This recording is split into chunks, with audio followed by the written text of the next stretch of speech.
You're now listening to the Adiel Gorel Show. Each episode I'll bring you the latest news from my discussions with top health and wellness experts so that you can bring yourself into better health. Today on the Adiel Gorel Show. The new evidence shows that our cultural backgrounds go back 50,000, 100,000 years. So we had a organized society. And I think that fasting was part of those societies. And like I said, I'm not that much impressed by the new pronunciations. I'm more impressed by studying societies that held the healthy.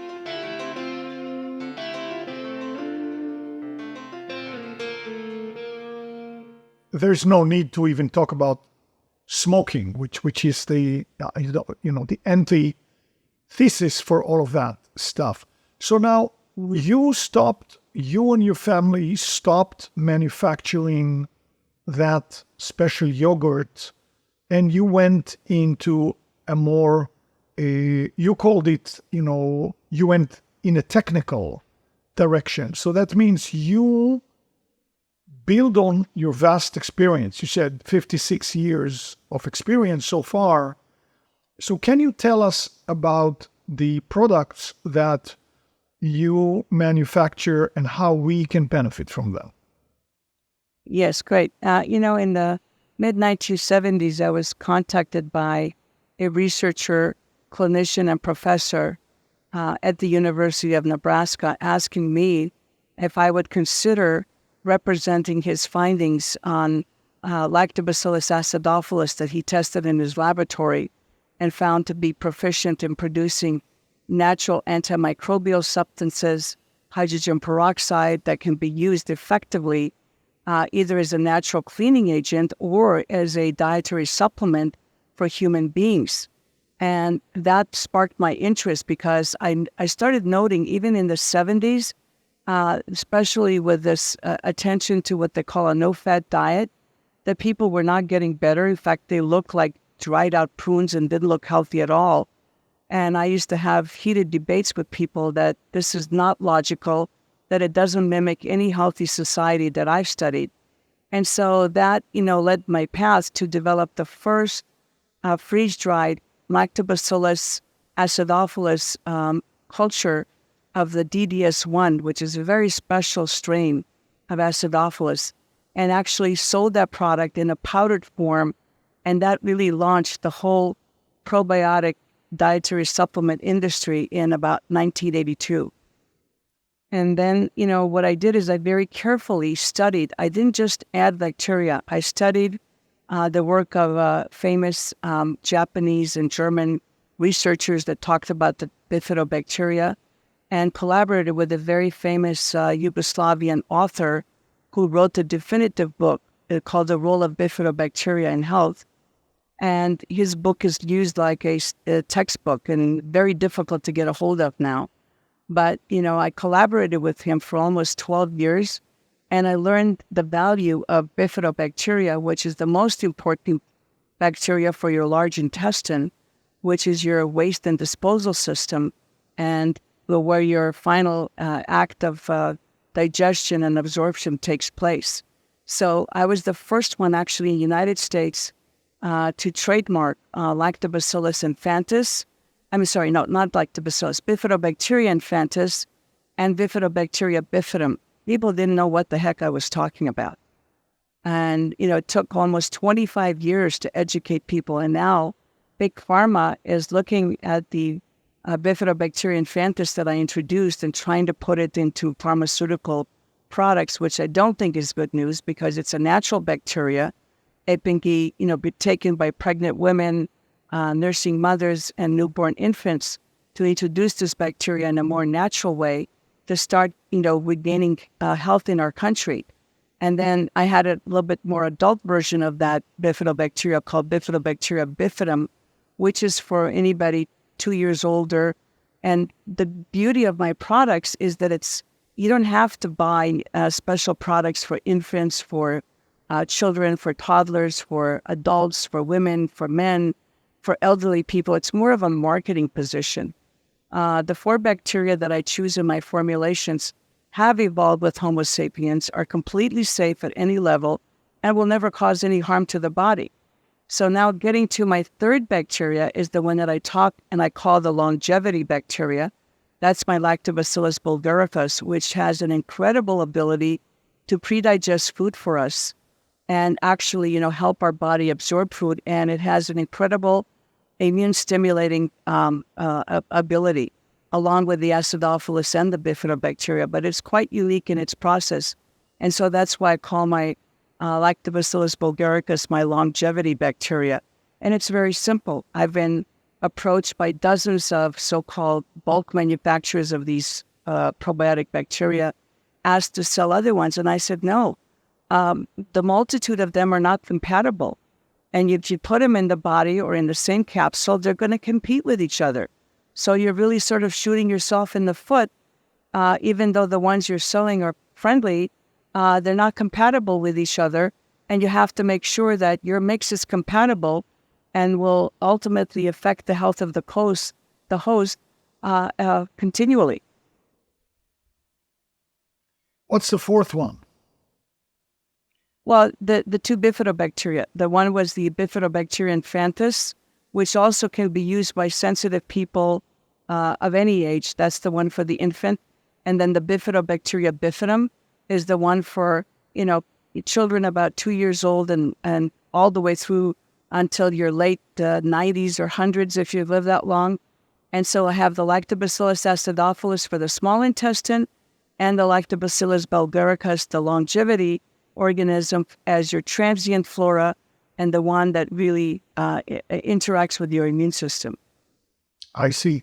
And how can we get access to this product? Well, where do we go? Is there a website? Yes, it's Natren, spells Natren.com. Or you can still call. I have people that have worked with me for 20 or more years that are still there. They're not marketing people. They're people who really care. So you can call 866 and the number 4 and then spell out the name, Natren. And I've got still 3 people working there. And they said, when I retired, that's when they retired.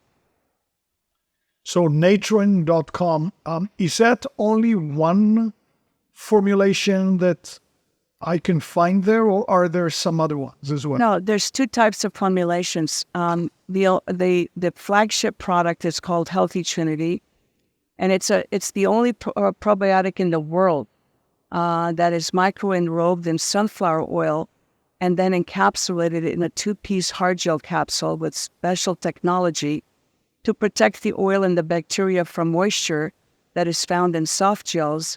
And also the soft gel process is very dirty and can contaminate the product. So we actually had to custom build a machine to micro-enrobe these bacteria with the oil and put it in a 2-piece hard gel capsule and use only natural color, which is extremely expensive and difficult. And they make sure that the product is kept cool and not exposed to any deleterious handling so that it delivers results. And surprisingly, we have about 80% of our customers stay with us. And then I have this single strain bacteria, which I produce in its own growth medium. Again, I'm the only one in the world that not only freeze dries the microorganism, but I freeze dry it with its original growth medium, where it imparts what we call fermentation end products that is not only helpful for its survival and placement in the intestinal wall, but it's also for the human being. And it's often used by people who are very compromised or who want to start slowly, or that they want to add to the Healthy Trinity because, let's face it, we're trying to cover 27 feet of GI tract. And right now I'm having to deal with a lot of misinformation, and that's why I'm still working. I certainly want to encourage good competition because God knows we all need it. We're all under a lot of stress, our body's under attack, and we need to really be taking solid products that deliver results. And I want to use this as an encouragement to educate people so then the other manufacturers will respond and produce much more effective products. Well, I'm certainly going to go and look at your website, and I have a strong feeling that many of our viewers and listeners are going to be doing the same. I'm not surprised that you chose not to retire in the field of investment in which I am. The most striking example is Mr. Warren Buffett, who is one of the richest people in the world, obviously could have retired many decades ago already. He turned 93 a couple of months ago and still works full time. So he has a mission, he has a passion. I myself am a bit younger than you, but I don't have plans to retire because I'm passionate about what I do, including this podcast. And so no need to. So I understand, but I'm also feeling gratitude that people such as yourself choose not to just fade away and rest, but rather keep on creating the benefits that we can all enjoy. That's right. And we're all under so much stress and our immunity is under daily attack that we really need to be, because remember, when you're under stress, all of your resources go to your extremities because the body is perceiving attack and it's either fight or flight. So that means your immune system doesn't get the proper support, your digestive tract doesn't get the proper support, your whole body is literally under siege. And so, especially in times of stress, we have to be very careful what we eat, what we supplement with, and that we get enough walks in nature and be able to breathe fresh air every day. What do you think of your intermittent fasting? Intermittent fasting has been used historically. I look at healthy cultures. I'm not really impressed by published work because it doesn't give me enough data. And, in cultures, whether it was for religious reason or whatever, fasting is there. And it obviously serves a very good purpose that gives the body a chance to, get rid of all the processing and take a rest. So from my understanding of intermittent fasting, it's good, or even total fasting is good once a year, just to allow your body to reset itself. Well, the first time I was introduced to it was before they called it intermittent fasting. It was a person, I believe, by the name of, and I hope I'm not mispronouncing it, Ari Hofmeckler out of New York, who called it the warrior diet. And his logic was, when we were more primitive, we would spend the day busy hunting, busy doing things. And then in the evening, we would all gather and eat whatever we hunted, and the whole family would eat. So he basically was talking about something that we can call today, in the parlance of intermittent fasting, 20/4. But I mean, it does seem natural because in many of the healthy societies, we do see people busy. They work the fields, they walk around, they do things. They don't sit down and eat, all day. And of course, when we sleep, we don't eat. So that's already a form of a mini fast. Right. No, and I'm saying that, when we're talking about hunter-gatherers, we go back because the new evidence shows that our cultural backgrounds go back 50,000, 100,000 years. So we had a organized society. And I think that fasting was part of those societies. And like I said, I'm not that much impressed by the new pronunciations. I'm more impressed by studying societies that held a healthy group and why they were healthy and why they needed so little medication and would die in a natural sleep and not be hooked up to tubes in a hospital. And fortunately, it seems in the past couple of years, there is a big trend towards talking, writing about, and visiting, and discussing the blue zones. So again, people are trying to, look at healthy and long-living societies and trying to see what is it that they're doing. But, sometimes it could be very tricky because you can look at what meets the eye, but later on you find they were actually doing X and Y, which you didn't see that, so But it seems like many of the basic tenets are such as movement. And I don't believe in those blue zones. They lift super heavy weights or run marathons. It's more like what you described, gentle. And then, of course, to eat natural food, non-processed, is there as well.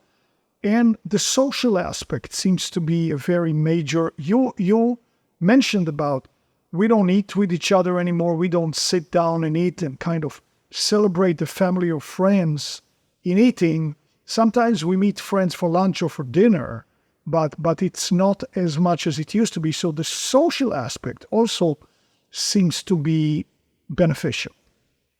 Absolutely. In fact, the cultures that I studied did exactly that. They would have a fermented food at least 2 or 3 times in their daily diet.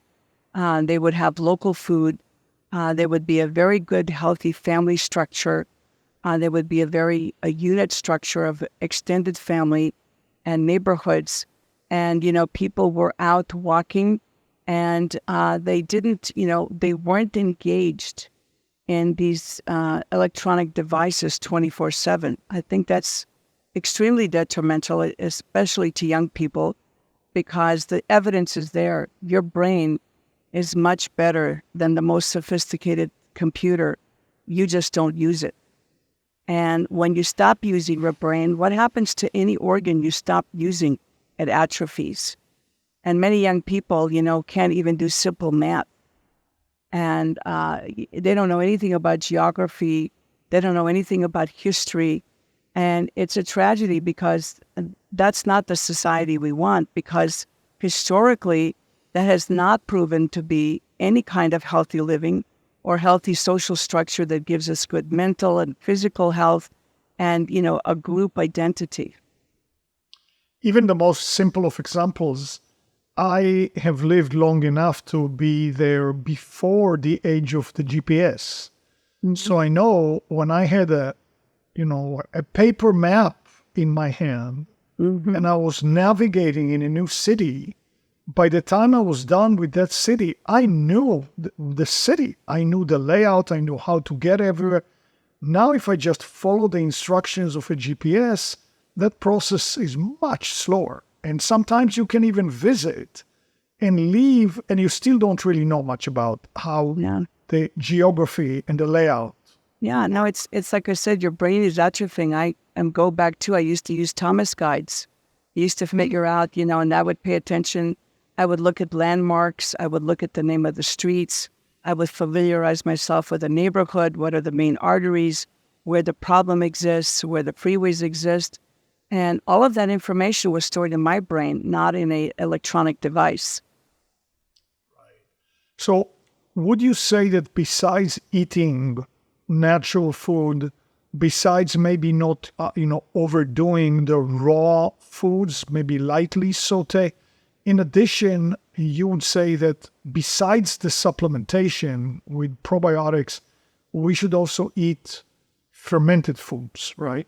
Yeah, but be careful because, again, even though I set the standard for liquid yogurt in the state of California in 1969 and actually introduced kefir through Altadena Dairy in the early 1970s, and then I was invited by New York State in the late 1970s to give testimony to set the first kefir standard in the United States, which is now adopted by many other states, that nobody's really watching out what starter cultures are being used. And people are seduced by saying, oh, I'm going to culture soy milk or I'm going to culture this plant-based milk. It's not that because, look, bacteria are not stupid.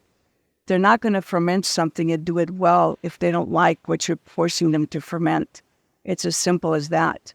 So that's why after I was bugged for decades, I do sell a yogurt starter based on my family's tradition and history.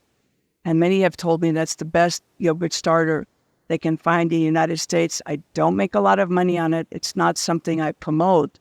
But I finally did give a video on my site how you can make this easy at home. And you get your organic milk, and I prefer whole milk, and you make your own yogurt. And it's not that easy. It doesn't take that much time. It's usually like a half an hour to 45 minutes preparation and culturing, and then you can put it in a warm, dry spot for 5 to 8 hours, and a perfect set comes out. You put it in the refrigerator, and you have it for the rest of the week. And it's unfortunate that we are driven to this because nobody's really watching any standard or checking what's out there on the shelf. That is very good to know. And yet, for those of us who are the busy types or the types who don't want to do their own work, if we go to, let's say, to a Whole Foods, I mean, are there staples in that domain that are classic, like maybe the cabbage, the usual suspects? Oh, you mean like buying fermented foods? Now, fermented foods are really what is classified as functional foods. They provide more than just a nourishment from the food itself, where it's easier to break down. But they don't really provide a true probiotic effect. They did 50 or 60 years ago because we didn't have this crisis we have internally now. But, again, there's no state regulation on what can be called sauerkraut or what can be called kimchi, what can be called the yogurt. And I tell people, look, if you want to get a plain yogurt, it's fine. And just make sure that it has no more than 2 organisms in there.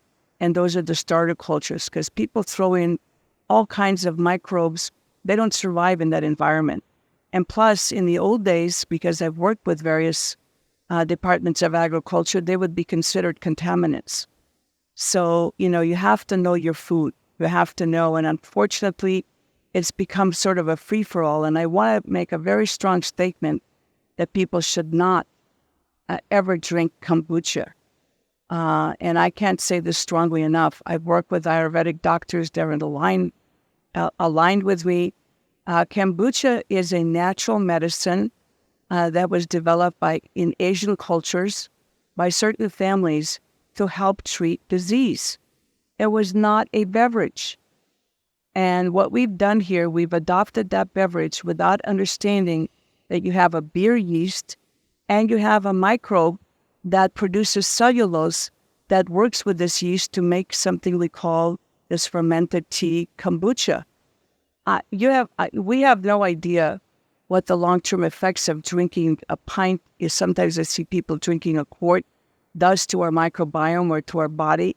It's completely crazy. And I can tell you why I feel I'm right, because I was not popular in the 1990s when I told everybody, why in the heck are you drinking all this soy milk? And they would say, why? It's good for you. I said, look, I looked at the culture. In Japan, they drink soy milk as a treat once a week, and it's usually 6 to 8 ounces, and they're a very smart group of people. They don't drink this in a pint or a quart. And sure enough, later we found out all these people who were drinking this soy milk were simulating supplementation of an estrogen, which caused problems. And all of a sudden, overnight, it's like somebody pulled the plug and the sales went south. And that's what I'm telling people, especially young people, please, learn to discern. It doesn't come from a beverage, from a culture. It was a medicine. It was handled by people who knew what they were doing.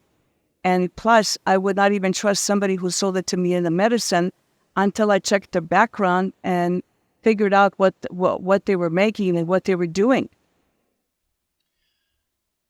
I still would like to maybe talk about sauerkraut and kimchi, which I know you say there's no standard for, but hopefully there is some hope for our viewers and listeners that they can still buy some decent quality or good quality stuff. What can you say that will guide us a little bit? Well, most of them don't claim that there's a microbe that does the fermenting. Let's talk about sauerkraut first. Sauerkraut is extremely helpful because it has a lot of natural lactic acid. And lactic acid is the one acid that a lot of pathogens don't like. And lactic acid has a very healing effect on our body. So that's a very good thing because it creates a slightly acidic environment in our intestinal tract, and it provides a comfort to people who have stomach issues and actually helps to heal the lining of the stomach. So yes, a good sauerkraut is good. And check to see, I mean, you can make it two ways. You can just use salt to sour the kraut, or sometimes they use a bacteria. Now, kimchi is a national food in Korea, and it is a very good natural food. My only problem with kimchi is that it uses a bacterium called Lactobacillus plantarum to ferment this kimchi. Now, in my laboratory test, I found that Lactobacillus plantarum will inhibit up to 4 species of bifidobacteria. So I'm sure that the people who use this in the culture have adopted their microbiome to deal with this. I'm just not so sure that people in the West can adopt that easily and, get the same results as people of that ethnic origin who have consumed kimchi for generations. Just yesterday in the media, there was this new Guinness World Record that was broken again for the hottest pepper in the world. I mean, it is measured in the million of Scovilles based on, and what do you think of all this hot stuff? Hot stuff is prevalent in the foods in the Balkan. Again, moderation, friends. The hot stuff is used as a very potent antibacterial for people who don't know. But it can also affect the health of the cellular structure of your stomach lining or your intestinal tract if abused. So you don't want to abuse by eating hot stuff that it's so hot. I remember a friend telling me going to India, so we can laugh a little bit, and saying that somebody, slipped him a hot pepper that was so hot that it actually paralyzed his mouth. So he couldn't speak for, the rest of the day. So, that's just one story. So again, moderation. If you don't come from a culture where you understand how to eat hot foods and how to deal with them, I would say be very wise, start slowly, and then don't try to be the champion of eating those hot foods. Natasha, thank you for a very insightful and illuminating interview. Thank you I know you're very busy, for taking the time to be on our show, and I'm looking forward to seeing you again in the future. My pleasure, and it's always, we need to educate, and I want to get the young people the right information because I want to see healthy generations. Thank you so much. My pleasure. Thank you for joining me today for the second part of our amazing interview. If you didn't catch part 1, don't miss out. The link is in the description below for you. And be sure to click the subscribe button for more videos.